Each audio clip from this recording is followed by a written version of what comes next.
আসসালামু আলাইকুম রহমতুল্লাহ বরকাতুহু। আপনারা দেখতে পাচ্ছেন পুরান ব্রিজ। আবারও ট্রেন আসার পথে একটা মানুষ ট্রেনের ভিতরে ঢুকে গেছে।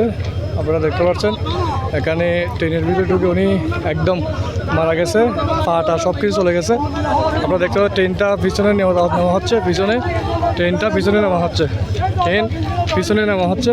ট্রেনটা আসলে অনেক কষ্ট করেছে, এখানে মানুষটা মারা গিয়েছিল। আপনারা দেখতে পাচ্ছেন এখানে অনেক মানুষ হয়ে গেছে। এখানে ট্রেনের ভিতরে অলরেডি পড়ে গেছে, পড়ে যে উনি মারা যাওয়ার সম্ভাবনা বেশি। কিছুক্ষণ পারান আছে এবং কিছুক্ষণ পারান নাই, কিছুক্ষণ পর একটু লড়ে আর কিছুক্ষণ পর একটু লড়ে নাই। আপনারা দেখতে পাচ্ছেন এখানে ট্রেন সহ দাঁড়িয়ে গেছে, অনেক মানুষ এখানে হয়ে গেছে, অনেক মানুষ এখানে হয়ে গেছে, শত শত মানুষ চলে আসছে এখানে। আপনারা দেখতে পাচ্ছেন এখানে অনেক মানুষ এখানে ট্রেনের ভিতরে অলরেডি পড়ে গেছে। পুরান ব্রিজ, এই পুরান ব্রিজ পার হওয়ার সময় দেখতেছেন আপনারা অনেক মানুষ এখানে পড়ে গেছে, অনেক মানুষ।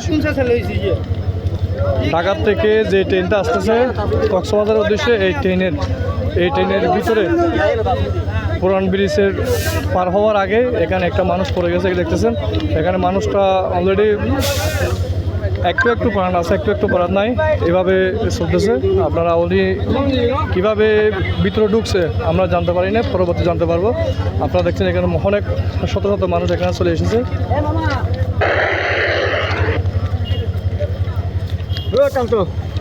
আসলে এখানে দেখছেন আপনারা এখানে অনেক মানুষ। আসলে মানুষটা কিভাবে ঢুকছে ওখানে আমরা নিজেও জানি না। আমরা হঠাৎ দেখতে পেলাম মানুষটা ওখানে ভিতরে ঢুকে গেছে।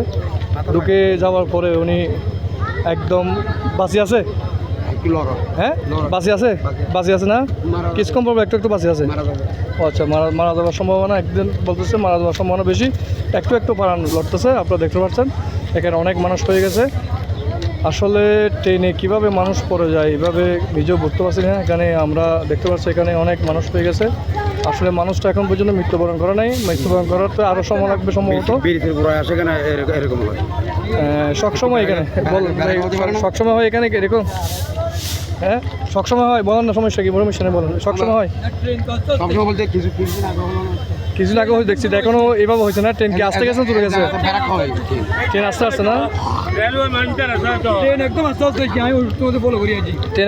আসছে না, একদম আস্তে আস্তে। আমি এখানে এসে 1 নম্বর গাড়িতে ছিলাম, পাগল মনে হয় মানুষটা এভাবে কিভাবে ঢুকে গেছে ওখানে, এটা তো দেখি নাই। আমি তো 1 নম্বর গাড়ি থেকে নাম দেখেন নাই না, পাগল মনে হয় না। আচ্ছা, আপনারা দেখতে পাচ্ছেন এখানে মানুষটা আসলে কিভাবে ঢুকেছে আমরাও জানি না, এবং যারা এখানে রোডে ছিল তারাও জানে না কিভাবে ঢুকছে এখানে।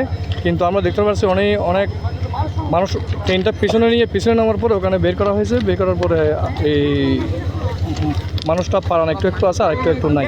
আশা করি বেঁচে থাকবে সেটা কল্পনা করা যাচ্ছে না। এই আপনারা দেখতেছেন অনেক মানুষ এখানে, আপনারা দোয়া করবেন সকলে যেন করে। আসসালামু আলাইকুম।